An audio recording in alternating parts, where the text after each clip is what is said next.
ونعوذ بالله من شرور أنفسنا ومن سيئات أعمالنا من يهده الله فلا مضل له ومن يضلل فلا هادي له وأشهد أن لا إله إلا الله وحده لا شريك له وأشهد أن محمدا عبده ورسوله الذي أرسله بالحق بشيرا ونذيرا وداعيا إلى الله بإذنه وسراجا منيرا أما بعد فإن أصدق الحديث كتاب الله وخير الهدي هدي محمد صلى الله عليه وسلم وشر الأمور محدثاتها وكل محدثة بدعة وكل بدعة ضلالة وكل ضلالة في النار فقد قال الله تبارك وتعالى في كلامه المجيد وفرقانه الحميد أعوذ بالله من الشيطان الرجيم قل إن تخفوا ما في صدوركم أو تبدوه يعلمه الله وقال تعالى في موضع آخر وما أمروا إلا ليعبدوا الله مخلصين له الدين حنفاء ويقيموا الصلاة ويؤتوا الزكاة وذلك دين القيمة وعن أبي هريرة رضي الله عنه قال سمعت رسول الله صلى الله عليه وسلم يقول قال الله تعالى أنا أغنى الشركاء عن الشرك من عمل عملا أشرك معي غيري تركته وشركه رواه مسلم الحمد لله যাবতীয় প্রশংসা যাবতীয় তারিফ গুণগান বিশ্বজাহানের একচ্ছত্র অধিপতি আল্লাহ সুবহানাহু ওয়া তাআলার জন্য, যার অশেষ মেহেরবানিতে দুনিয়াবী সর্ব ধরনের ব্যস্ততা মুক্ত হয়ে আমরা আজকের জুমার দিনে মসজিদে উপস্থিত হতে পেরেছি। সে আল্লাহর শুকরিয়া জ্ঞাপন করি, আলহামদুলিল্লাহ। দরুদ ও সালাম বর্ষিত হোক আমাদের সর্বশেষ সর্বশ্রেষ্ঠ রাসূল আহমদ মুহাম্মদ মুস্তাফা সাল্লাল্লাহু আলাইহি ওয়াসাল্লামের প্রতি। সম্মানিত উপস্থিতি, আজকের জুমার খুতবায় সংক্ষিপ্তভাবে যে বিষয় নিয়ে আলোচনা করার ইচ্ছা পোষণ করেছি সে বিষয়টি হলো রিয়া বা লোক দেখানো ইবাদতের ভয়াবহতা এবং তা থেকে বাঁচার উপায়। সম্মানিত উপস্থিতি, আমরা দিনী কাজ হোক অথবা দুনিয়াবী কোনো কাজ হোক, যে কাজই সংগঠিত করি না কেন, প্রত্যেকটা কাজের পেছনে একটা লক্ষ্য, উদ্দেশ্য, ভালো নিয়ত, সংকল্প থাকা জরুরি। দুনিয়াবী কাজের ক্ষেত্রেও যেমন নিয়ত থাকা জরুরি দরকার, ঠিক তেমনি ভাবে দুনিয়াবী কাজের ক্ষেত্রেও মানুষ যদি সফল হতে চায় তাহলেও তার একটা নিয়ত বা সংকল্প থাকা দরকার। দুনিয়াবী কাজে নিয়ত বা সংকল্প কেন করব? দুনিয়াবী কাজে সফল হওয়ার জন্য।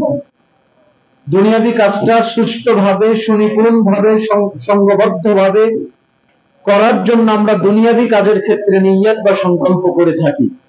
ঠিক একই ভাবে দ্বীনি কাজের ক্ষেত্রে আমরা নিয়ত বা সংকল্প কেন করব? যাতে করে আমাদের ওই কাজটি বিশুদ্ধ হয় এবং ওই দ্বীনি কাজের বিনিময়ে আল্লাহ রাব্বুল আলামিনের পক্ষ থেকে আমরা কোনো প্রতিদান নিজেদের আমলনামায় লিখে নিতে পারি। এই দুইটা উদ্দেশ্য। আপনি দুনিয়াবি কোনো কাজ সংগঠিত করবেন, তার আগে সংকল্প, নিয়ত বা ইচ্ছা করবেন কেন? সেই কাজে সফল হওয়ার জন্য। ঠিক তেমনি ভাবে আল্লাহর কোনো কাজে, ইসলামের কোনো কাজে, দ্বীনি কোনো কাজে আপনি নিয়ত কেন করবেন? দুইটা উদ্দেশ্য। একটা হচ্ছে যে কাজটি আপনি করছেন সেই কাজটা যেন বিশুদ্ধ হয়, সঠিক হয়। দ্বিতীয় নম্বর উদ্দেশ্য হচ্ছে সঠিক হওয়ার পরে আল্লাহ রাব্বুল আলামিনের পক্ষ থেকে আমি যেন ওই কাজের বিনিময়ে কিছু প্রতিদান বা কিছু নেকি লাভ করতে পারি। তার মানে দুনিয়াবি কাজের ক্ষেত্রে যদি নিয়ত ঠিক না থাকে, সংকল্প উদ্দেশ্যহীনতা যদি থাকে, তাহলে যেমন দুনিয়াবি কাজের ক্ষেত্রে সফল হওয়া সম্ভব নয়, ঠিক তেমনি ভাবে কোন মানুষ যদি আল্লাহর দ্বীনের কোন কাজ সংগঠিত করে আর নিয়ত ইখলাস না থাকে, নিয়ত বিশুদ্ধ না হয়, পরিশুদ্ধ না হয়, তাহলে ওই কাজ যেমন শুদ্ধ হবে না, ঠিক তেমনি ভাবে আল্লাহ তাআলা ওই কাজের বিনিময়ে নেকি দেওয়া তো দূরের কথা, এর বিনিময়ে তাকে জাহান্নামের শাস্তি ভোগ করাতে পারেন। সম্মানিত উপস্থিতি, এ কারণে আল্লাহ রাব্বুল আলামিন পবিত্র কোরআনুল কারীমে বলেছেন, আমাদের প্রত্যেকেরই জানা একটি আয়াত, ওয়ামা উমিরু ইল্লা লিয়াবুদুল্লাহ, মানুষদেরকে ইবাদত করার নির্দেশই দেওয়া হয়নি। ইবাদত করারই দরকার নাই। যদি তুমি ওই ইবাদতটা আল্লাহর জন্য, তার সন্তুষ্টির উদ্দেশ্যে ইখলাসের সাথে বিশুদ্ধ চিত্তে না করতে পারো, তাহলে ইবাদতেরই দরকার নেই। ওয়ামা উমিরু, মানুষদেরকে আদেশ করা হয়নি, নির্দেশ দেওয়া হয়নি লিয়াবুদুল্লাহ, আল্লাহর ইবাদত করার জন্য, মুখলিসিনা লাহুদ্দিন, তবে যদি ইবাদত করতেই হয় সেটা করতে হবে বিশুদ্ধ চিত্তে, একনিষ্ঠ হৃদয়ে, শুধুমাত্র আল্লাহর জন্য। এটা হতে হবে উদ্দেশ্য। সম্মানিত উপস্থিতি, আমাদের সকলের জানা একটি হাদিস, যে হাদিস ইমাম বুখারী রাহিমাহুল্লাহ সহিহুল বুখারীতে 7 বার নিয়ে এসেছেন। প্রত্যেকবারই নিয়ে আসার কারণ হলো যাতে করে মানুষ প্রত্যেকটা দ্বীনি কাজের ক্ষেত্রে তার নিয়তকে বিশুদ্ধ করার মাধ্যমে তার আমলটা বিশুদ্ধ হয় এবং নেকি প্রাপ্ত হয়।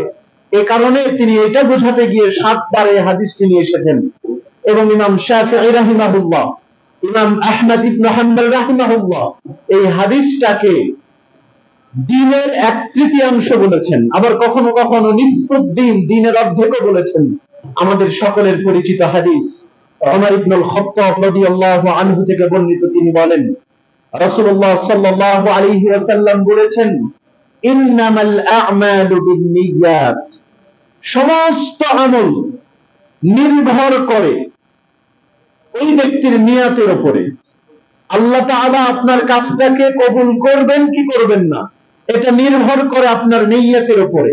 আপনার আমলটি বিশুদ্ধ হবে কি হবে না, এটা নির্ভর করবে আপনার নিয়তের উপরে। আপনার আমল অনুযায়ী আল্লাহ রাব্বুল আলামিন আপনাকে নেকি দিবেন কিনা, এটা নির্ভর করে আপনার নিয়তের উপরে। শুধু একটা দুটা ইবাদত নয়, প্রত্যেকটা আমল এবং ইবাদত নির্ভর করে বান্দার নিয়তের উপরে। মুহাম্মদ সাল্লাল্লাহু আলাইহি সাল্লাম বলছেন, ওয়া ইন্নামা লিকুল্লি ইমরিইন মা নাওয়া, প্রত্যেক মানুষের আমল নামায় তাই দেওয়া হবে যা সে নিয়ত করে। নেওয়া শব্দের অর্থ হচ্ছে খেজুরের বিচি, আটি। আপনি যদি আমের চারা রোপণ করেন, সেখান থেকে আপনি কাঁঠাল আশা করতে পারেন না। আপনি যদি কাঁঠালের বীজ চারা রোপণ করেন, সেখান থেকে আম খাবেন, এটা আশা করতে পারেন না। আপনি যদি খেজুরের বীজ বপন করেন, সেখান থেকে আপনি আনার, ডালিম এ জাতীয় কোনো ফল খাবেন, এটা যেমন অকল্পনীয়, অভাবনীয়, ঠিক তেমনি ভাবে আপনি আপনার কাজ কর্ম আমল নেক কাজগুলোকে যেই নিয়তে করছেন সেই নিয়তের বহির্ভূত কোনো কিছু আল্লাহ তাআলা আপনাকে দিবেন, এটাও ঠিক তেমনই অকল্পনীয়। তার মানে আপনার অন্তর যা বলবে, আপনার নিয়তে যা থাকবে, আপনার ইখলাস যে কথা বলবে, আল্লাহ রাব্বুল আলামিন সে অনুযায়ী আপনার আমলটাকে কবুল করে নেকি দিবেন অথবা দিবেন না। এরপর রাসূলুল্লাহ সাল্লাল্লাহু আলাইহি সাল্লাম বলেছেন, ফামান কানাত হিজরাতুহু ইলাল্লাহি ওয়া রাসূলিহি ফাহিজরাতুহু ইলাল্লাহি ওয়া রাসূলিহি, কোন মানুষ যদি আল্লাহ এবং তার রাসূলের জন্য হিজরত করে তাহলে আল্লাহ এবং তার রাসূলের জন্যই সেটা কবুল হবে। ওমান কানাত হিজরাতুহু লিদুনিয়া ইউসিবুহা আও ইমরাআতিন ইয়াতাযাওয়াজুহা, অথবা কোন মানুষ যদি দুনিয়া পাবার উদ্দেশ্যে হিজরত করে অথবা কোন নারীকে বিবাহ করার উদ্দেশ্যে হিজরত করে তাহলে তার নেকিটা সেই পদ্ধতিতেই দেওয়া হবে। তার হিজরতটাকে দুনিয়ার উদ্দেশ্যে আল্লাহ কবুল করবেন, ওই জায়গায় কোনো নেকি তাকে দেওয়া হবে না। এই হাদিসের পেছনে আরো অনেক ঘটনা আছে, আমি সেদিকে যাচ্ছি না, শুধু এতটুকু মেসেজ আপনাদেরকে দিতে চাই যে আপনি যেমন নিয়াত করে আমলগুলো করবেন, এটা আল্লাহর সন্তুষ্টির জন্য করছেন নাকি মানুষকে দেখানোর জন্য করছেন, আল্লাহকে খুশি করবার জন্য করছেন নাকি সমাজের আর কোন মানুষকে খুশি করবার জন্য করছেন, এটা তো আল্লাহই ভালো জানেন। আর সেই জানার উপর ভিত্তি করে আল্লাহ রাব্বুল আলামিন আপনার আমলের প্রতিদান দিবেন কি দিবেন না সেটা তার ব্যাপার। সম্মানিত উপস্থিতি, এ কারণে আমল করার পূর্বে আমাদের প্রত্যেকেরই নিয়তকে, সংকল্পকে বিশুদ্ধ করা দরকার। আল্লাহ আমাদের জন্য সহজ করুন, আমিন। সম্মানিত উপস্থিতি, উম্মুল মুমিনিন আয়েশা রাদিয়াল্লাহু আনহা থেকে বর্ণিত, তিনি বলেন রাসূলুল্লাহ সাল্লাল্লাহু আলাইহি ওয়াসাল্লাম একদিন বললেন, ইয়াগযু জাইশুন আল কাবা, একদা এক দল কাবা ঘরকে ধ্বংস করার জন্য আসবে, একদা এক সম্প্রদায় কাবা ঘরকে ভেঙে ফেলার জন্য আসবে, সামনে অগ্রসর হবে। ইউকসাফু বিআউয়ালিহিম ওয়া আখিরিহিম, আল্লাহ রাব্বুল আলামিন ওই ধ্বংসকারী দলের সম্প্রদায়ের প্রথম থেকে নিয়ে শেষ পর্যন্ত যত মানুষ আছে সবাইকে মাটির নিচে ধসিয়ে দিয়ে তাদেরকে ধ্বংস করে দিবেন। নাউযুবিল্লাহি মিন যালিক। কাবা ঘরকে ধ্বংস করার উদ্দেশ্যে যাচ্ছিল, যাবে, আল্লাহ নবী সাল্লাল্লাহু আলাইহি সাল্লাম বলছেন, তো আল্লাহ তাআলা তাদেরকে একজনকে ছেড়ে দিবেন না, সকলকেই মাটির নিচে ধসিয়ে দিয়ে তাদেরকে ধ্বংস করে ফেলবেন। এ কথা শোনার পরে উম্মুল মুমিনিন আয়েশা রাদিয়াল্লাহু আনহা জিজ্ঞেস করলেন, ইয়া রাসূলুল্লাহ, হে আল্লাহর রাসূল সাল্লাল্লাহু আলাইহি ওয়াসাল্লাম, কাইফা ইউকসাফু বিআউয়ালিহিম ওয়া আখিরিহিম, কিভাবে তাদের প্রথম থেকে নিয়ে শেষ পর্যন্ত সকলকেই ধ্বংস করে দেওয়া হবে? ওয়াফীহিম আসওয়াকুহুম, তাদের মধ্যে এমনও কিছু লোক তো থাকতে পারে যারা ব্যবসার উদ্দেশ্যে যাচ্ছিল, যারা বাজার ঘাট করে বাড়িতে ফিরছিল, প্রতিমধ্যে ওই সম্প্রদায়ের সাথে মিলে গেছে, তাদেরকে কিভাবে ধ্বংস করা হবে? অথবা এমন কোন লোক ছিল লাইসা মিনহুম, তাদের অন্তর্ভুক্ত ছিল না, কোন প্রয়োজনে হয়তো সেখানে যেতে হয়েছে, আল্লাহ তাদেরকে তাহলে কিভাবে ধ্বংস করবেন? তখন মুহাম্মদ সাল্লাল্লাহু আলাইহি ওয়াসাল্লাম বললেন, ইউকসাফু বিআউয়ালিহিম ওয়া আখিরিহিম, ঘটনা এটাই সত্য যে ওই ধ্বংসকারী বাহিনীর আশেপাশে প্রথম থেকে নিয়ে শেষ পর্যন্ত যারাই থাকবে তাদের সকলকে মাটির নিচে ধসিয়ে দিয়ে ধ্বংস করা হবে। তবে সুম্মা ইউবআসুনা আলা নিয়াতিহিম, আল্লাহ রাব্বুল আলামিন যার যার নিয়ত অনুযায়ী তাকে হাসর করাবেন। সুবহানাল্লাহ। যার নিয়ত ছিল কাবাকে ধ্বংস করা, সে ব্যক্তির হাসর ওই নিয়তের ভিত্তিতেই হবে। যার নিয়ত ছিল বাজার করে বাড়িতে ফেরা, তার ওই নিয়তের উপর ভিত্তি করে আল্লাহ রাব্বুল আলামিন তার হাসর করবেন। তার উপর জুলুম করে তাকে তাদের অন্তর্ভুক্ত করে জোর জবরদস্তি করে শাস্তি দেওয়া হবে না। আবার যাদেরকে হয়তোবা বাধ্য করে নিয়ে যাওয়া হয়েছিল, কিন্তু দিল ঈমান সবকিছু শক্ত আছে, মজবুত আছে, কাবা ঘরকে ধ্বংস করার কোনো ইচ্ছা ছিল না, কোন বিশেষ প্রয়োজনে ওই জায়গাতে গিয়েছিল, আল্লাহ রাব্বুল আলামিন ধ্বংস করার পরে যার যার নিয়ত অনুযায়ী যার অন্তরে ছিল ধ্বংস করবে, যাদের অন্তরে ছিল না ধ্বংস করার কথা, যার যার নিয়ত অনুযায়ী আল্লাহ রাব্বুল আলামিন হাসরের মাঠে তাদেরকে উত্থাপন করবেন। এমন আল্লাহ রাব্বুল আলামিন পবিত্র কোরআনে বলেছেন, কুল ইন তুখফু মা ফি সুদুরিকুম আও তুবদুহু। মুহাম্মদ সাল্লাল্লাহু আলাইহি ওয়াসাল্লাম, আপনি মানুষদেরকে বলে দেন, তোমরা তোমাদের ভেতরে যা কিছু গোপন রাখো অথবা যা কিছু প্রকাশ করো, ইয়ালামুল্লাহ, দুনিয়ার আর যাই না জানো, আল্লাহ রাব্বুল আলামিন সেটা ভালোভাবেই জানেন।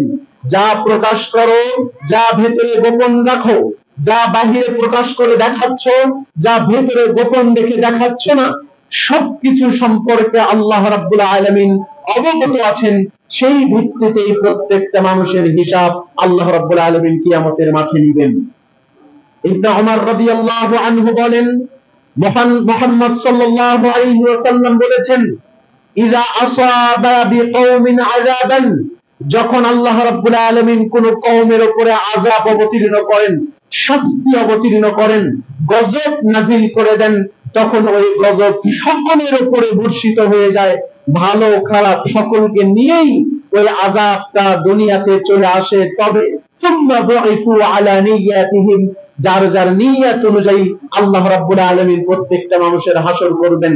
হতে পারে আমরা সকলেই জেনে এসেছি, রাসূলুল্লাহ সাল্লাল্লাহু আলাইহি ওয়াসাল্লাম বলেছেন, যখন সমাজের মধ্যে গান বাজনা বাদ্যযন্ত্র বেশি হয়ে যাবে, গায়িকা নর্তকীদের সংখ্যা বেশি হয়ে যাবে, ঢোল তবলা বাজিয়ে মানুষরা আনন্দ ফুর্তি করতে থাকবে, তখন আল্লাহর পক্ষ থেকে তিনটি আযাব অবতীর্ণ হবে। তার মধ্যে একটি হচ্ছে ভূমিধস হতে থাকবে, পাথর বৃষ্টি বর্ষিত হতে থাকবে, মানুষের চেহারা আকার আকৃতি বিকৃত হয়ে যাবে। এই শাস্তিগুলো অবতীর্ণ হওয়ার কথা বর্ণিত আছে।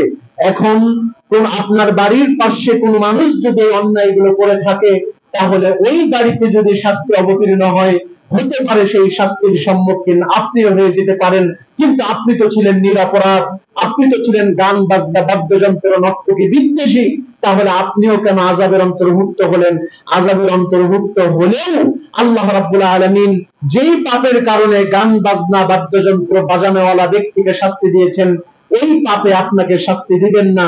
আপনার বিশুদ্ধ নিয়তের উপরেই আল্লাহ রাব্বুল আলামিন আপনার হাসর করবেন, যেটা আমরা এই হাদিস থেকে বুঝতে পারছি।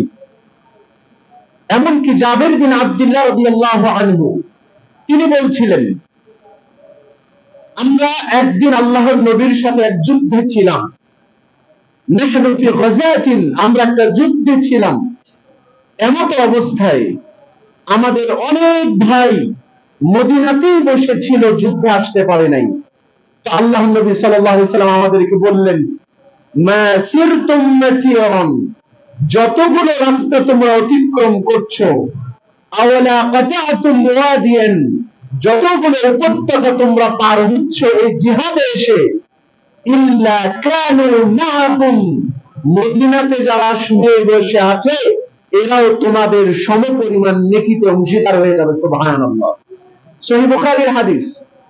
সাহাবীদেরকে বলছিলেন, তোমরা আমার সাথে যুদ্ধে এসেছো, আমার সাথে রাস্তা চলতেছো, আমার সাথে উপত্যকার পর উপত্যকা অতিক্রম করতেছো, যতগুলো পথ তোমরা অতিক্রম করো না কেন, মদিনাতে যারা শুয়ে বসে আছে তারাও তোমাদের মতো সমপরিমাণ নেকির অংশীদার হয়ে যাবে।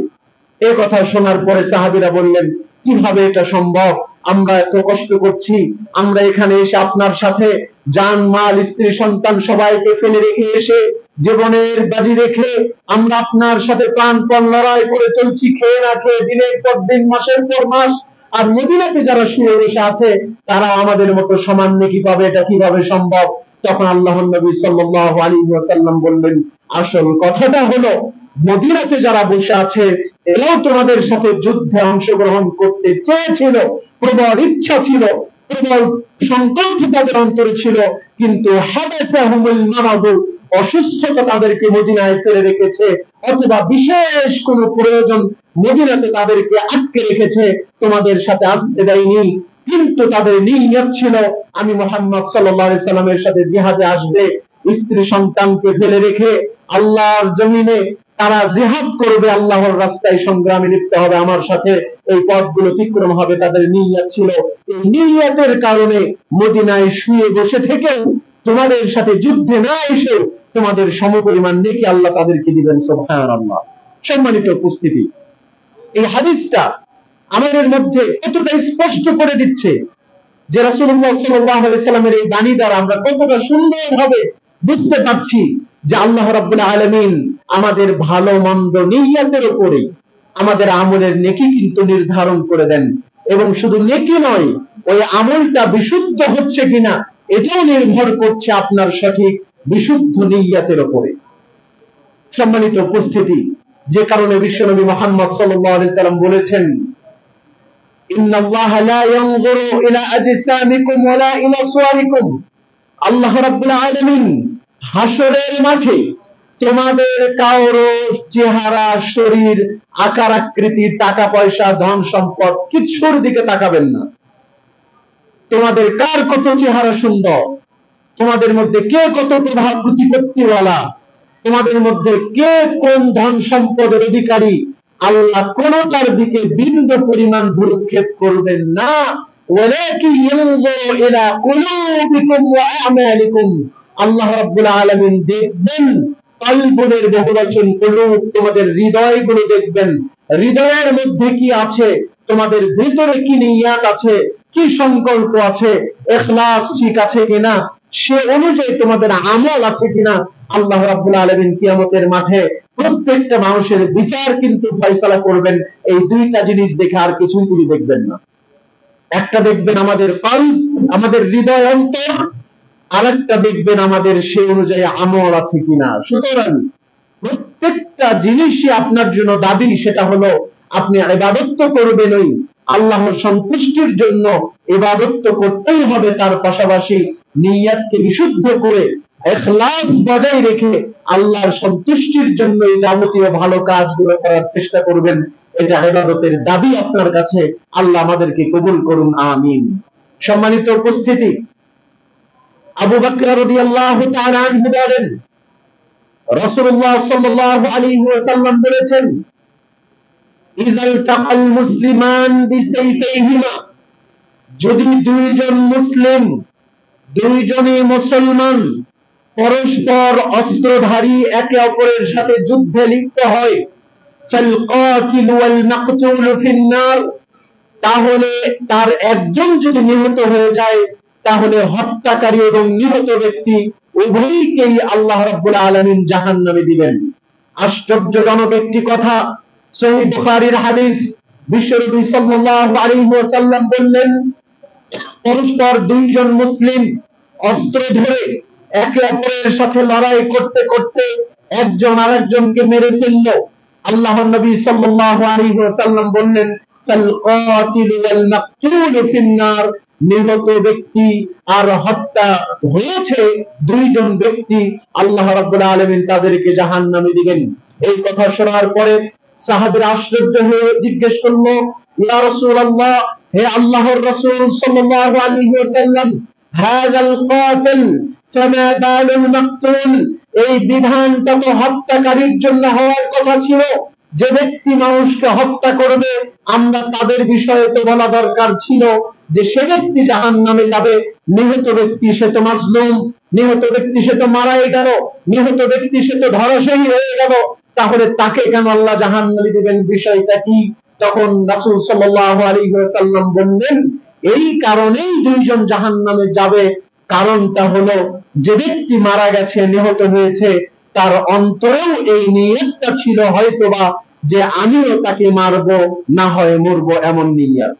শুধুমাত্র এই সংকল্প থাকার কারণে আল্লাহ রাব্বুল আলামিন নিহত ব্যক্তিকে জাহান্নামে দিবেন।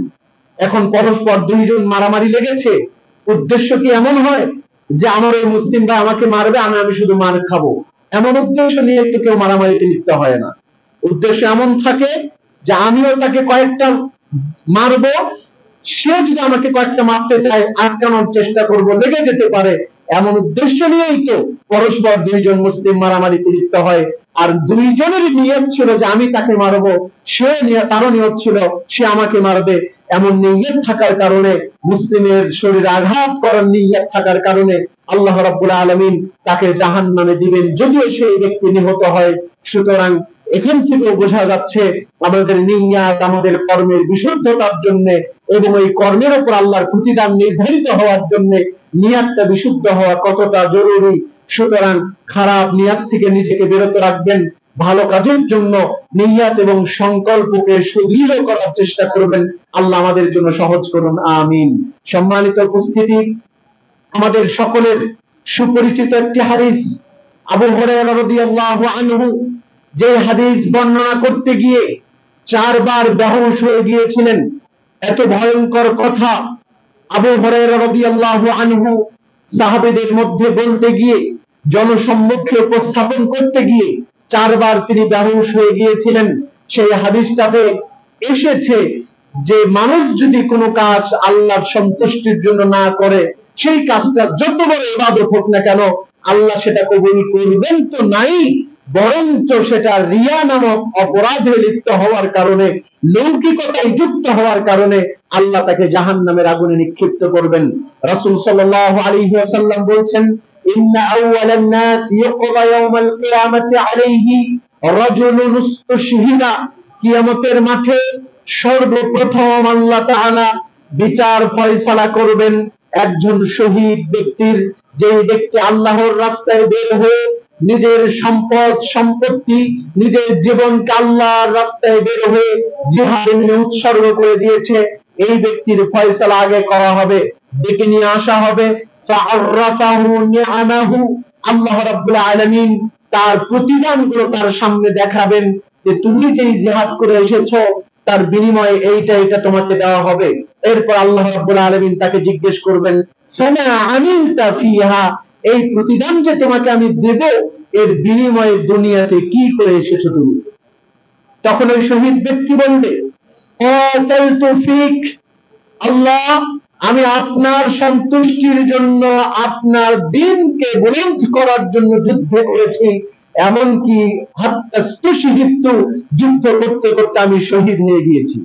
আল্লাহ রাব্বুল আলামিন তখন বলবেন, কাযাবত, তুমি মিথ্যা বলছো, ওয়ালাকিন্নাকা কাতালতা লিআইয়ুকালা লাকা জারি, বরং তুমি যুদ্ধ করেছো এই উদ্দেশ্যে যে মানুষ তোমাকে বলবে বীর, মানুষ তোমাকে বলবে শহীদ, মানুষ তোমাকে বলবে বেঁচে ফিরলে গাজী, মানুষ তোমাকে বীর বীর শ্রেষ্ঠ খেতাব দিবে, মানুষ তোমার প্রশংসা করবে অমুক বীর, অমুক মুজাহিদ, অমুক শহীদ।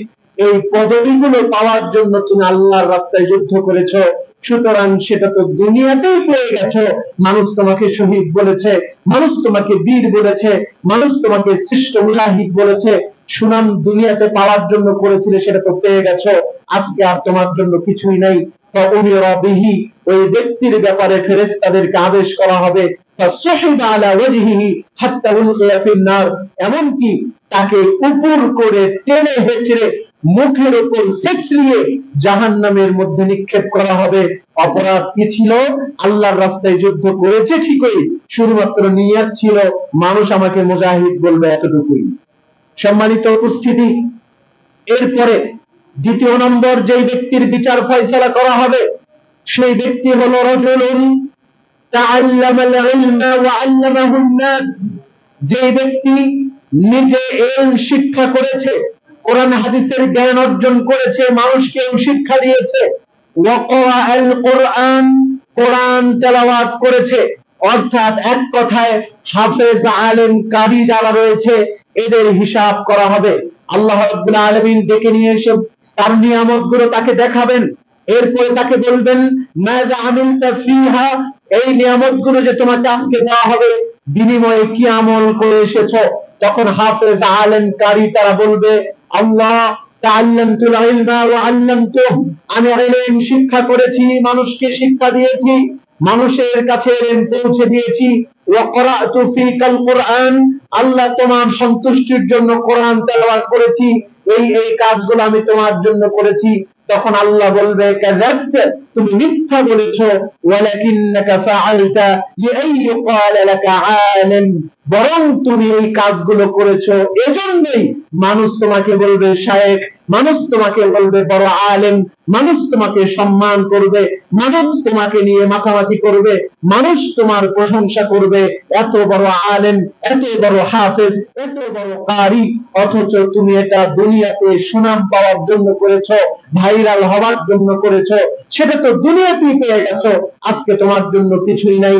ফেরেশতাদেরকে ওই আলেম কারি হাফেজের বিষয়ে নির্দেশ দেওয়া হবে, ফাসহিবা আলা ওয়াজহিহি, মুখের উপর হেঁচড়িয়ে ছেঁচড়িয়ে তাকে জাহান্নামের মধ্যে নিক্ষেপ করা হবে। অপরাধ কি ছিল? সামান্য একটা অপরাধ।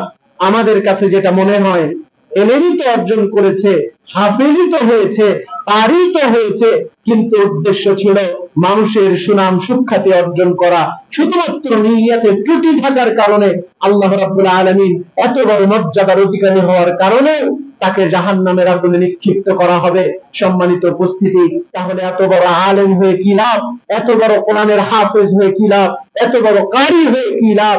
এত বড় শান শওকত ওয়ালা হয়ে কি লাভ যদি আমাদের নিয়তে বিশুদ্ধ না থাকে? আর আলেম হাফেজ কারীদেরকে এইভাবে জাহান্নামের আগুনে নিক্ষিপ্ত হতে হয়। বলে আইয়াযু বিল্লাহ, আল্লাহ আমাদেরকে আশ্রয় দান করুক, সকলে বলে আমিন।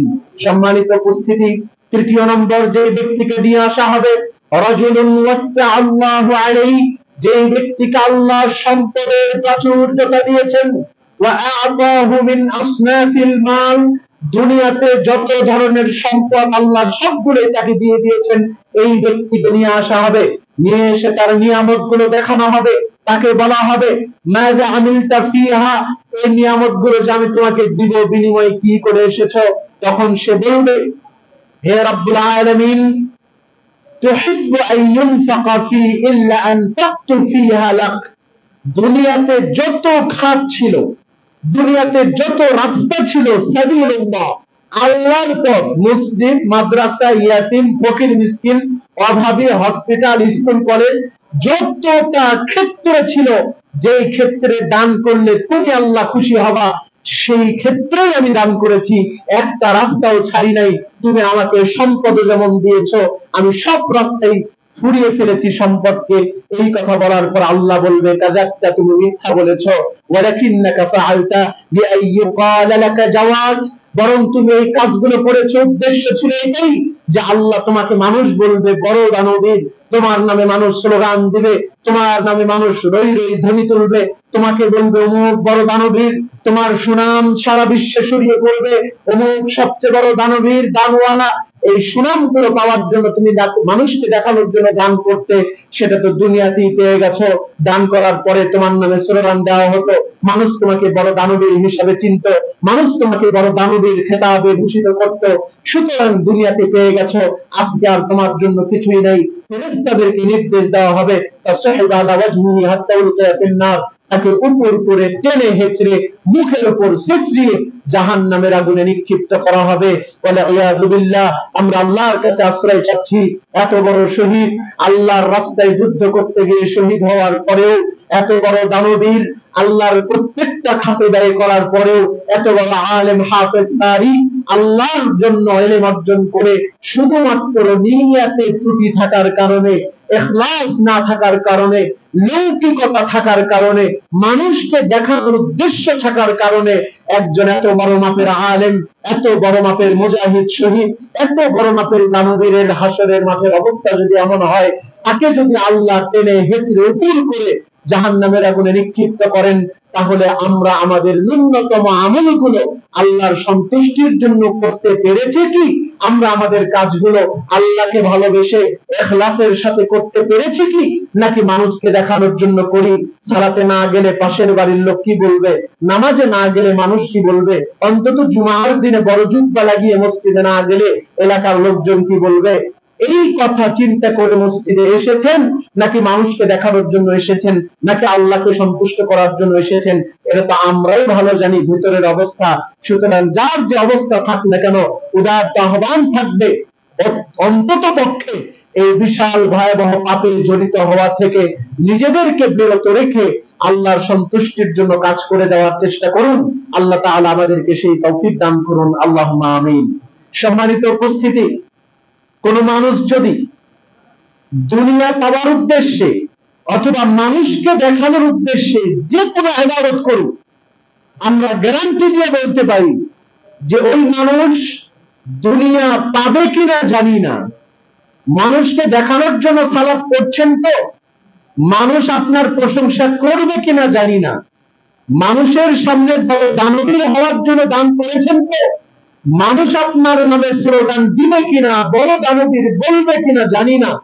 ভাইরাল হওয়ার জন্য এলিম অর্জন করেছেন, হাফেজকারী হয়েছেন, জানি না আপনি ভাইরাল হবেন কিনা, দুনিয়া আপনি পাবেন কিনা এটা আমাদের অজানা, জানি না। তবে গ্যারান্টি দিয়ে বলতে পারি আল্লাহ এবং তার রাসূলের কোরআন এবং সুন্নাহ অনুযায়ী আপনার এই কাজটা আল্লাহর দরবারে কোনোদিন কবুল হবে না। হবে না তো হবে না, বরং রিয়া, লৌকিকতা নামক জঘন্যতম অপরাধের অন্তর্ভুক্ত হয়ে আপনাকে জাহান্নামের আগুনে পুড়তে হবে। তার মানে দুনিয়া পাওয়ার উদ্দেশ্যে কেউ যদি কোনো কাজ করে, দুনিয়া পাবে কিনা জানি না, আখিরাত টোটাল নষ্ট হয়ে যাবে, আখিরাত সে হারিয়ে ফেলবে, সে আল্লাহর কাঠগড়ায় বড় অপরাধী হয়ে যাবে। যেটা আমরা এখন একটু জেনে নেওয়ার চেষ্টা করব। আবু সাঈদ খুদরি রাদিয়াল্লাহু আনহু তিনি বলছেন, রাসূলুল্লাহ সাল্লাল্লাহু আলাইহি ওয়াসাল্লাম একদিন আমাদের মধ্যে আসলেন, ওয়া নাহনু নাতাযাকারু নাসিহাদ দাজ্জাল, এমত অবস্থায় আমরা দাজ্জালের ভয়ঙ্কর বিষয়গুলো নিয়ে আলোচনা করতেছিলাম। এমত অবস্থায় আল্লাহর নবী আমাদের কাছে আসলেন। আপনাদেরকে বলে রাখি, পৃথিবীতে এমন কোন নবী আসে নাই যেই নবী তার উম্মাহকে দাজ্জালের ভয় দেখান নাই। পৃথিবীতে এমন কোন নবীর আবির্ভাব ঘটে নাই যেই নবী তার উম্মাহকে দাজ্জাল সম্পর্কে সতর্ক করে নাই। ঠিক তেমনি ভাবে দাজ্জাল এমন একটা ফিতনা, দাজ্জাল এমন একটা ভয়ঙ্কর ফিতনা, যে ফিতনায় কবলিত হয়ে গেলে আমাদের সবকিছু ঈমান নষ্ট হয়ে যাবে। স্পষ্ট সে জান্নাত জাহান্নাম নিয়ে আসবে, তার সামনে মানুষকে কেটে দ্বিখণ্ডিত করে আমাদের সামনে আবার জোড়া লাগাবে। সে যেই দিক দিয়ে হাঁটবে, বাতাসের গতিতে দুনিয়ার সম্পদগুলো তার পেছনে হাঁটতে থাকবে। আসমানকে বলবে বৃষ্টি দাও, আসমান বৃষ্টি দিবে। জমিনকে বলবে বৃষ্টি চুষে নাও, জমিন বৃষ্টি চুষে নিবে। ধানের জমিকে বলবে আবাদ হয়ে যাও, আবাদ হয়ে যাবে।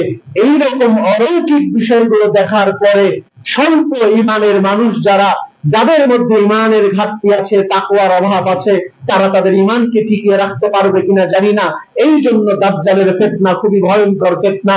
আর এই ফিতনা সম্পর্কে পৃথিবীর প্রত্যেকটা নবী তার উম্মাহকে সতর্ক করেছিলেন। তো সেই দাজ্জাল সম্পর্কে সাহাবীরা আলোচনা করছিলেন। এমত অবস্থায় আল্লাহর নবী আগমন করলেন, করে বলছেন, হে আমার সাহাবীরা, আলা উখবিরুকুম বিমা হুয়া আখওয়াফু আলাইকুম ইনদি মিনাল মাসিহিদ দাজ্জাল, আমি কি তোমাদেরকে এমন একটি ভয়ঙ্কর সংবাদ দেব না, যেই ভয়ঙ্কর ফিতনাকে আমি দাজ্জালের ফিতনার চাইতেও আমি তোমাদের জন্য, আমার উম্মত মুহাম্মাদীর জন্য ভয়ঙ্কর মনে করছি। এমন ফিতনার কথা কি জানাবো না? হে আমার সাহাবীরা, দাজ্জালের এই যে ফিতনার কথা তোমরা জানো, এর চেয়ে ভয়ঙ্কর তোমাদের জন্য আমি মনে করছি এমন একটা ফিতনা, আমি কি তোমাদেরকে সেই ফিতনার কথা বলবো না? সাহাবীরা বললেন, বালা ইয়া রাসূলুল্লাহ, আল্লাহর নবী, দাজ্জালের ভয়ঙ্কর ফিতনার চেয়ে আমরা ভয়ঙ্কর কোন ফিতনা মনে করতাম না, কিন্তু আপনি আজকে বলছেন এর চেয়ে ভয়ঙ্কর ফিতনায় আমরা পতিত হব, আমাদেরকে বলে দেন সেই ফিতনাটা কি? তখন আল্লাহর নবী তাকে বললেন, ভয়ঙ্কর ফিতনা হচ্ছে আশ-শিরকুল খাফিয়্যু, গোপন শিরক। যেই শিরকটা মানুষ গোপনে করে, দেখা যায় না, প্রকাশ পায় না। মানুষ মাজারে গিয়ে সেজদা দিলে ওপেন শিরক, মানুষ যদি তাবিজ কবজ ব্যবহার করে ওর মাধ্যমে শিফা লাভ করতে চায়, এটা ওপেন শিরক। মানুষ যদি গায়রুল্লাহর ইবাদত করে, ওপেন শিরক। মানুষ যদি আল্লাহ ছাড়া অন্য কারো নামে পশু জবাই করে, ওপেন শিরক। মানুষ যদি কোন পীরের কাছে গিয়ে মাথা নত করে দিয়ে তার কাছে বাচ্চা চায়, এগুলো ওপেন শিরক। কিন্তু এমন কিছু শিরক আছে যেগুলো মানুষ দেখতে পায় না, দেখা যায় না, এমন গোপন শিরকের ভয় আমি তোমাদের জন্য পাচ্ছি।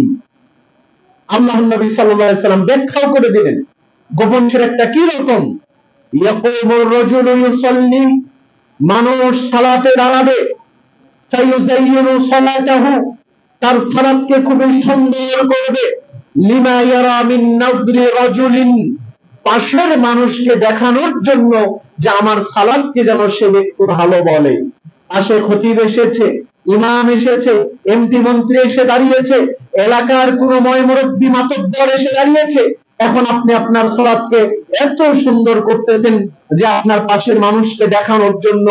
এই অন্তর্ভুক্ত নিয়ত যদি কারোর মধ্যে থাকে, এই নিয়ত যদি কারোর মধ্যে চলে আসে, তাহলে এটাকেই আল্লাহ নবী বলেছেন গোপন শিরক, এটাকে আল্লাহ নবী বলেছেন ছোট শিরক, এটাকে রাসূল সাল্লাল্লাহু আলাইহি ওয়াসাল্লাম বলেছেন আশ-শিরকুল খাফি। আর যেই পাপে উম্মাহের অধিকাংশ মানুষ জর্জরিত থাকবে, কি খতিব, কি ইমাম, কি মুসাল্লি, কি মুয়াজ্জিন, সর্বস্তরের মানুষ এই ফিতনায় নিপতিত থাকবে। যা কিছু করবে মানুষকে দেখানোর জন্য, যতটুকু ইবাদত করবে মানুষের সামনে সুনাম সুখ্যাতি অর্জন করার জন্য। আল্লাহ নবী সেভাবে ব্যাখ্যাই দিয়ে দিলেন, সালাতে দাঁড়াবে এই উদ্দেশ্যে সালাত সুন্দর করবে যে আমার পাশে ইমাম দাঁড়িয়ে আছে, সুন্দর করে সালাত না পড়লে আমাকে কি বলবে, খারাপ বলবে। এই নিয়াতে কেউ যদি সালাত আদায় করে, এটাই হচ্ছে আশ-শিরকুল খাফি। আর বিশ্বনবী মুহাম্মদ সাল্লাল্লাহু আলাইহি সাল্লাম এটাকে এত গোপন বলেছেন যে তিনি বলেছেন ইত্তাকু হাযা শিরকা, তোমরা এই শিরক থেকে বেঁচে থাকো। কেন? ফাইন্না হাযা আখফা মিন দাবিবিন নামাল, এই শিরকটা পিঁপড়ার চলনের চেয়ে বেশি গোপন। আপনার পায়ের নিচ দিয়ে যদি পিঁপড়া হেঁটে যায়, আপনি টের পাবেন, বুঝতে পারবেন? কখনোই না। পায়ের নিচ দিয়ে যদি পিঁপড়া চলে যায়, আপনি টের পাবেন কখনো? কখনোই না।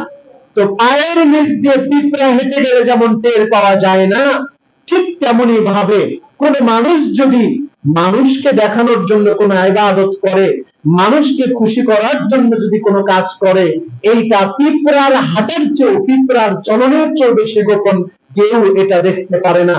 এইটা আগেই বললাম, আপনি মাজারে গিয়ে সিজদা দিলে দেখা যাচ্ছে আপনি শিরক করতেছেন, কিন্তু নামাজ পড়তেছেন আমাদের কাছে এসে, এই মসজিদে সালাত করতেছেন, কিন্তু নিয়ত আছে পাশের বাড়ির ভাড়াটিয়া যেন আপনাকে ভালো বলে, তার কাছে ভালো সাজার জন্য এসে সালাত করতেছেন, এটাই হলো গোপন শিরক। সুতরাং এই শিরক থেকে বেঁচে থাকতে হবে।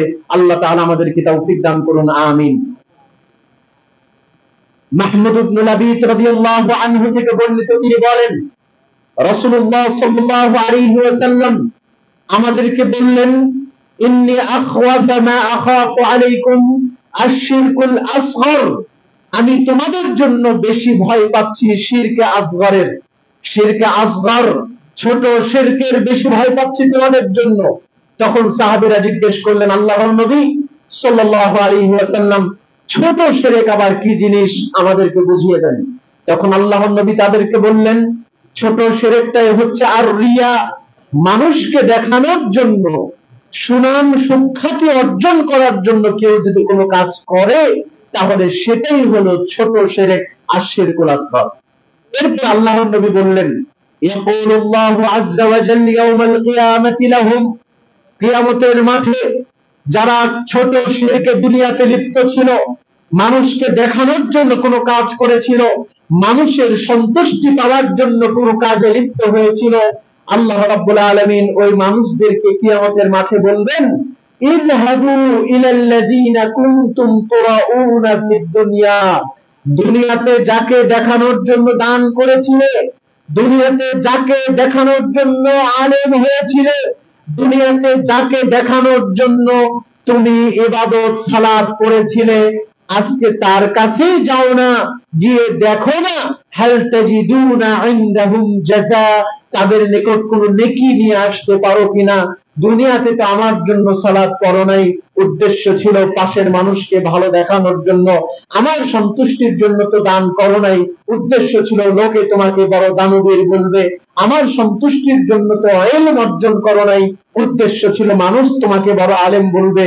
তো যেই উদ্দেশ্যে যাদেরকে খুশি করার জন্য কাজগুলো করতা, আজকে তাদের কাছে যাও না, হাল তাজিদুনা ইনদাহুম জাযা, গিয়ে দেখো না কোন নেকি নিয়ে আসতে পারো কিনা, একটা নেকি, অর্ধেক নেকি বা ভালো কিছু প্রতিদান তোমাদেরকে দিতে পারে কিনা, আজকে তাদের কাছে যাও। এটা কি কখনো সম্ভব? যাদেরকে দেখানোর জন্য আমরা আজকে দুনিয়াতে কাজ করে বেড়াচ্ছি, প্রত্যেকটা সেক্টরে শুধু রিয়া আর রিয়া, প্রত্যেকটা জায়গাতে শুধু লৌকিকতা দিয়ে পরিপূর্ণ। আল্লাহর সন্তুষ্টি তো দূরে থাকলো, কিভাবে মানুষের মন জয় করা যাবে, কিভাবে মানুষকে দেখানো যাবে, কিভাবে মানুষের কাছে ভালো সাজা যাবে, আজকে আমরা সকলেই সেই প্রতিযোগিতায় মত্ত হয়ে পড়ে রয়েছি। আল্লাহ নবীর সেই ভবিষ্যৎবাণীটা আজকে সত্যভাবে আমাদের মধ্যে প্রতিফলিত হয়েছে। তাহলে আমাদের কার্যকলাপ যদি এমন হয়, তাহলে আমাদেরকেও তো সেই কথার শিকার হতে হবে, তাদের কাছেই যেতে হবে যাদের জন্য আমরা দুনিয়াতে কাজগুলো করতেছি। সুতরাং সেই দিন আসার পূর্বেই নিজেকে এই ত্রুটিমুক্ত করার সময় এসে গেছে। আল্লাহ তাআলার কাছে তাওবা ইস্তিগফারের মাধ্যমে, বিশুদ্ধ চিত্তে ইখলাসের মাধ্যমে আল্লাহকে খুশি করার জন্য কাজগুলো করে যাওয়ার চেষ্টা করুন। আল্লাহ আমাদেরকে তৌফিক দান করুন, আমিন। সম্মানিত উপস্থিতি, রাসূলুল্লাহ সাল্লাল্লাহু আলাইহি ওয়াসাল্লাম বলেছেন, মান সাম্মা সাম্মা আল্লাহ ওয়া মান ইউরাই ইউরাই আল্লাহ। কোন মানুষ যদি দুনিয়াতে কাউকে শোনাবার জন্য কোনো কিছু করে, তো আল্লাহ তাকে শুনিয়ে দিবেন। আর দুনিয়াতে কাউকে দেখাবার জন্য কোনো ইবাদত করে, তো আল্লাহ তাকে দেখিয়ে দিবেন। কিভাবে? হাসরের মাঠে সমস্ত মানুষদেরকে আল্লাহ বলবেন, এই যে এই ব্যক্তিটাকে দেখতে পাচ্ছ, এই ব্যক্তি দুনিয়াতে তোমাদের খুশির জন্য কাজ করেছিল, এই ব্যক্তি দুনিয়াতে তোমাদের কাছে ভালো হওয়ার জন্য ইবাদত বন্দেগী করেছিল। তোমরা কি আজকে শুনতে পেরেছো? আজকে এই লোকটাকে কি চিনতে পেরেছো? এ তোমাদের সন্তুষ্টির জন্য কাজ করতো, এ হলো সেই ব্যক্তি। এই যে আল্লাহ তাআলা, আজকে তো আপনি 10 জন 5 জনকে শোনাবার জন্য করছেন, আজকে তো 10 জন 5 জনকে শোনানোর জন্য করেছেন। আল্লাহ রাব্বুল আলামিন হাসরের সমস্ত রাশিদের সামনে আপনাকে শুনিয়ে দিবেন, ভাইরাল করে দিবেন। কত ভাইরাল হওয়ার ইচ্ছা আপনার মধ্যে আছে, সেই দিন হবেন আপনি। আল্লাহ আপনার কথাগুলো, আপনার বিষয়গুলো, আপনার ভিতরে সত্য প্রতিভাটা, কি জন্য আপনি ইবাদত করেছেন, এটা আল্লাহ সেই দিন প্রকাশ করে দিবেন জাতির সামনে। সুতরাং সেই দিন আসার পূর্বেই নিজেকে সংযত করুন, নিজেকে আল্লাহর পথে পরিচালিত করুন। সম্মানিত উপস্থিতি, কেউ যদি এই যে ইলমটা অর্জন করে, যে ইলমের মাধ্যমে আল্লাহর অসংখ্য অগণিত নেকি হাসিল করা যায়, এত ফজিলতের কথা আছে ইলম অর্জনের, যে ফজিলতগুলো অন্য কোনো আমলের ক্ষেত্রে বলা হয়নি। তো কেউ যদি এই আল্লাহর সন্তুষ্টি ব্যতীত এই ইলমটাও যদি অর্জন করে মানুষকে খুশি করবার জন্য, যেটা আমাদের জন্য তালিবুল ইলম, আমরা যারা ছাত্র মানুষ লেখাপড়া করছি, কোরআন হাদিস পড়ার চেষ্টা করি, আমাদের জন্য যে কত ভয়ঙ্কর কথা, যে যারা যে ইলমটা অন্বেষণ করতে হয় আল্লাহকে খুশি করার জন্য, সেইটা যদি আমাদের বিন্দু পরিমাণ উদ্দেশ্য থাকে মানুষের সামনে ভালো হওয়া, মানুষের সামনে আমি প্রশংসা পাবো, বাহবা পাবো, এটা যদি উদ্দেশ্য হয়ে থাকে, তো আল্লাহর রাসূল সাল্লাল্লাহু আলাইহি ওয়াসাল্লাম বলেছেন, জান্নাতে যাওয়া তো দূরের কথা, লা ইয়াজিদু রিহাল জান্নাহ আই আরফিল জান্নাহ, জান্নাতের সেন্ট, সুগন্ধটাও তারা পাবে না যারা ইলম অর্জন করবে মানুষকে দেখানোর জন্য। সুতরাং বোঝাই যাচ্ছে যে আপনার আমার যাবতীয় ইবাদত গুলো আল্লাহকে খুশি করবার জন্য করার চেষ্টা চালিয়ে যেতে হবে প্রাণপণ ভাবে। কিন্তু শয়তান তো এখনো জীবিত আছে, কিয়ামত পর্যন্ত থাকবে, আর সে মানুষের রগে রগে ঢুকে মানুষকে ওয়াসওয়াসা দিতে থাকে। সুতরাং যদি কোনো ধরনের ওয়াসওয়াসায় পড়ে যান, সেখান থেকে সাথে সাথে ব্যাক করবেন, ফিরে আসার চেষ্টা করবেন, আল্লাহর সন্তুষ্টিকে সামনে রেখে ইবাদত করে যাওয়ার চেষ্টা করবেন। ইনশাআল্লাহ আপনি একদিন সফল হবেন। তবে মনে রাখতে হবে যে সেক্ষেত্রে আমাদের এই নিয়তগুলোকে বিশুদ্ধ রাখতে হবে, লক্ষ্য উদ্দেশ্যগুলোকে খুলুসিয়াত, একনিষ্ঠতা বজায় রেখে ইবাদত বন্দেগী করতে হবে। তবে দুনিয়াবি বিষয়টা একটু ভিন্ন। কোন মানুষ যদি সালাত আদায় করে মানুষের কাছে গিয়ে বলে যে আমি তাহাজ্জুদ করি, এটা করি, সেটা করি, দান করি, আলহামদুলিল্লাহ কোনো ভালো কাজ ছাড়ি না, তো এটা বলার মাধ্যমে শয়তান আপনার মধ্যে সুযোগ নিবে। আপনি যে ভালো কাজই করুন না কেন, আপনি যদি সেটা মানুষের কাছে বলে বেড়ান, তাহলে শয়তান ওখানে সুযোগ নিবে, ইবলিস ওখানেই সুযোগ নিবে, নিয়ে দেখবেন আপনার কাছে বারবার মানুষের সামনে ইবাদতকে প্রকাশ করার একটা প্রবণতা সৃষ্টি করে দিবে, যার ফলে যে ভালো কাজই করবেন বলে বেড়াবেন, যে ভালো কাজই করবেন বলে বেড়াবেন। সুতরাং ভালো কাজ করে সেটাকে বলে বেড়ানোর কোনো প্রয়োজন নাই।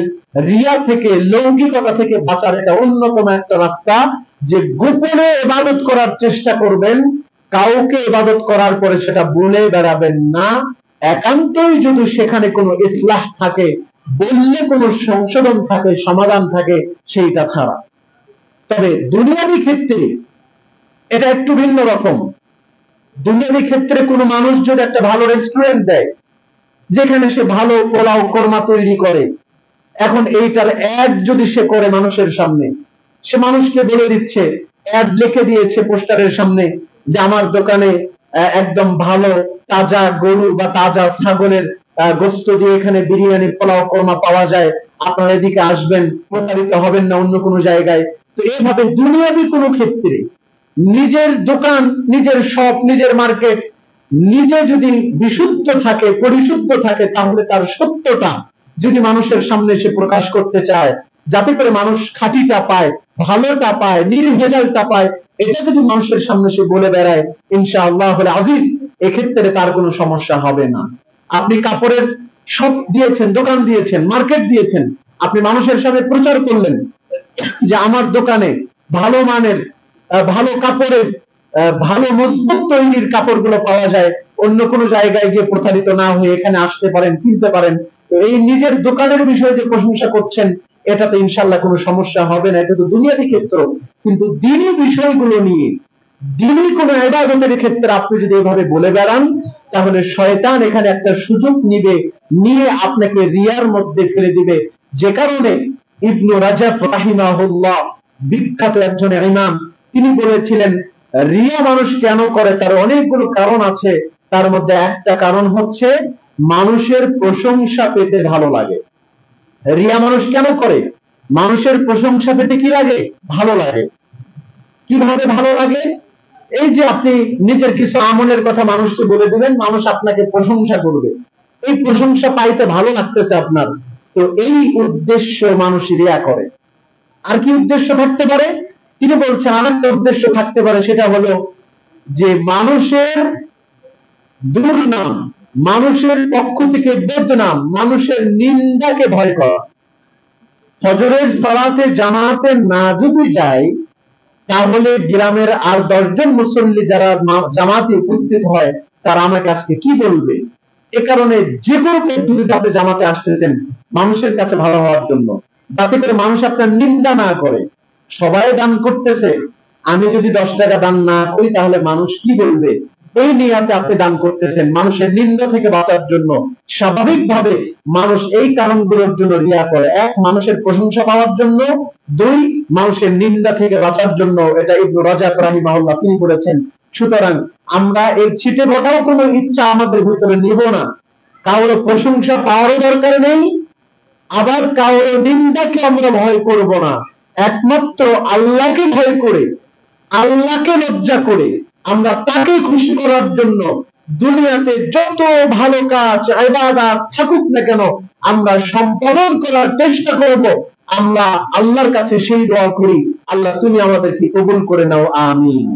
আর যদি তা না করতে পারেন, তাহলে আপনার জন্য একটা হাদিসে কুদসি, সেটা রাসূল সাল্লাল্লাহু আলাইহি সাল্লাম বলে দিয়েছেন যে আল্লাহ রাব্বুল আলামিন তিনি নিজে বলেছেন, স্বয়ং বলেছেন, আনা আগনা শুরাকাই আনিশ শিরক, দুনিয়াতে যত অংশীদার আছে আমি একমাত্র অংশীদার, যে অংশীদার যাবতীয় শিরক থেকে মুক্ত। দুনিয়াতে যত অংশীদার আছে আমি আল্লাহ এমন অংশীদার যার কোনো শরীক নেই। এই কারণে আমাদের কালিমাও লা ইলাহা ইল্লাল্লাহু ওয়াহদাহু লা শারীকা লাহু। ওয়াহদাহু তিনি এক, অদ্বিতীয়, লা শারীকা লাহু তার কোনো শরীক নাই, তার কোনো অংশীদার নাই। যেটা এই হাদিস আল্লাহ নবী সাল্লাল্লাহু আলাইহি ওয়াসাল্লাম বলছেন যে আল্লাহ তাআলা নিজে বলেছেন আমি একমাত্র অংশীদার, আমি আল্লাহ, যেই অংশীদারের কাছে কোনো শিরক চলে না, কোনো অংশ চলে না, আমি এক এবং অদ্বিতীয়, লা শারীকা লাহু তার কোনো শরীক নাই, তার কর্মে, তার ইবাদতে দ্বিতীয় কেউ পাওয়ার হকদার যোগ্যতা রাখে না, একমাত্র যোগ্যতা রাখে আল্লাহ সুবহানাহু ওয়া তাআলা। এরপরে তিনি বলছেন ফামান আমিলা আমালান, এরপরে কোন মানুষ যদি কোনো আমল করে, আশরাকা ফীহি মাই গায়রি, সেই আমলের সাথে আমাকে সাথে করে নিয়ে অন্য কাউকে জড়িয়ে দিয়েছে, আমার সাথে অন্য কাউকে অ্যাড করে দিয়েছে। নামাজ পড়তেছে তো আমার জন্যই মসজিদে এসে পড়তেছে, কিন্তু একটু উদ্দেশ্য ছিল মানুষের সাথে ভালো হওয়া।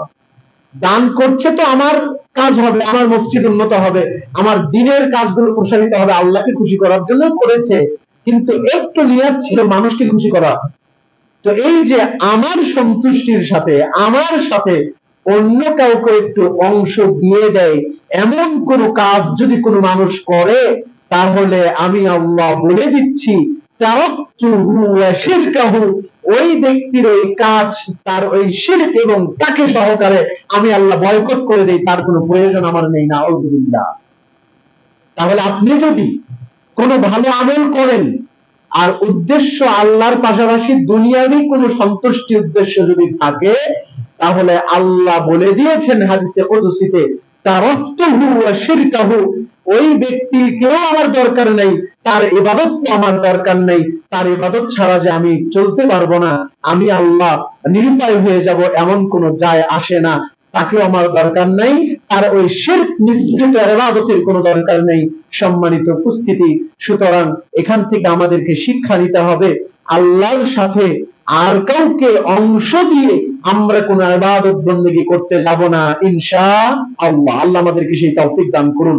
সম্মানিত উপস্থিতি, আজকের আলোচনার সারাংশ বা সারমর্ম এটাই দাঁড়ালো যে আমাদেরকে দিনের কাজ যেমন পরিপূর্ণতা লাভের জন্য একটা সংকল্প দরকার, ঠিক তেমনি ভাবে ওই কাজটা বিশুদ্ধ হবে কিনা সেইটার জন্য একটা নিয়ত বা সংকল্প থাকা দরকার। তার মানে আপনার নিয়ত সংকল্পকে ইখলাস যুক্ত করবেন, আল্লাহর জন্য করার উদ্দেশ্য আপনার থাকবে দুইটা কারণে। এক নম্বর কারণ, আল্লাহকে সন্তুষ্টির জন্য কেউ কোনো ইবাদত করলে ওই কাজটা বিশুদ্ধ হবে, সঠিক হবে।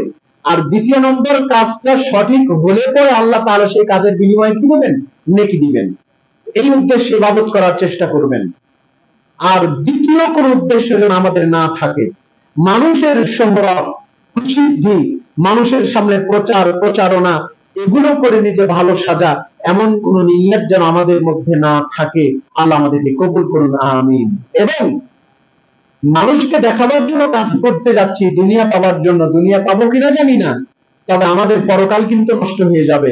এবং মানুষকে দেখানোর জন্য এই কাজকে বলা হয় রিয়া, আরবিতে বলা হয় রিয়া, লৌকিকতা, লোক দেখানো ইবাদত, যেটা হাদিসের পরিভাষায় আশিরকুল খাফি, গোপন শিরক, অথবা আশিরকুল আসগর, ছোট শিরক। সুতরাং মানুষকে দেখানোর জন্য কোনো কিছু করতে গিয়ে আপনি শিরকে লিপ্ত হবেন না, এমনটাই আমরা আশা করি, আমরা যেন বোঝার চেষ্টা করি। কিন্তু দুনিয়াবি সেক্টরটা একটু আলাদা, যেটা আমরা বলে এসেছি।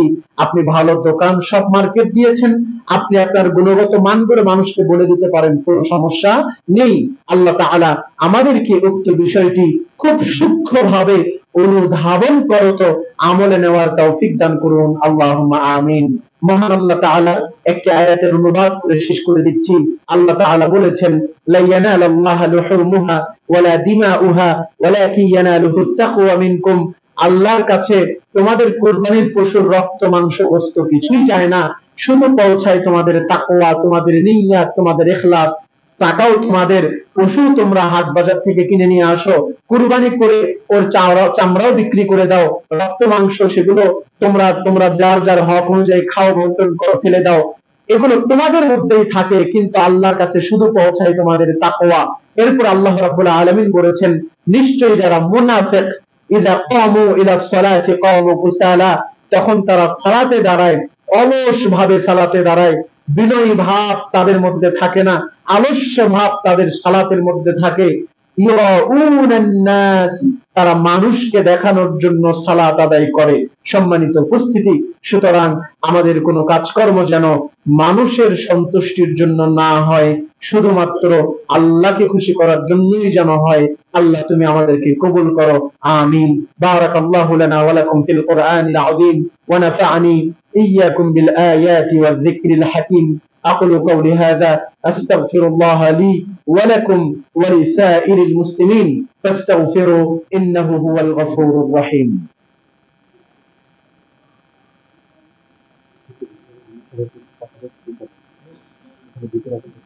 বাইরে লোকজন দাঁড়িয়ে আছে। খুতবার শেষ মুহূর্তে গান বসানো চালু করে সালাতের পূর্বে খুতবার শেষ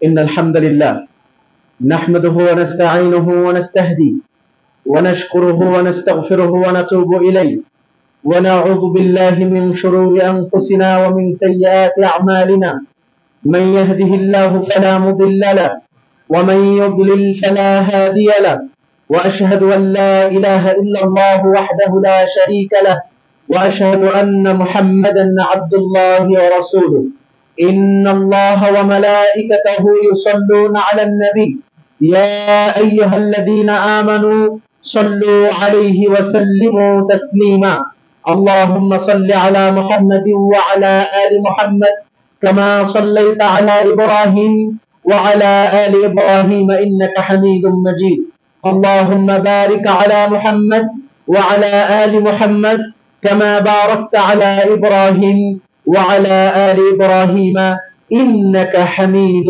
مجيد সম্মানিত উপস্থিতি আমাদের ভেতরে যারা আছেন আপনারা একটু সামনে চেপে চেপে বসেন আমাদের অনেক ভাই জায়গার অভাবে দাঁড়িয়ে আছেন অথচ আমাদের ভেতরে কিন্তু এখনো জায়গা আলহামদুলিল্লাহ যথেষ্ট পরিমাণ রয়েছে আপনারা দয়া করে একটু চেপে চেপে বসেন এবং আমাদের দাঁড়িয়ে থাকা ভাইদেরকে একটু জায়গা করে দেন আপনারা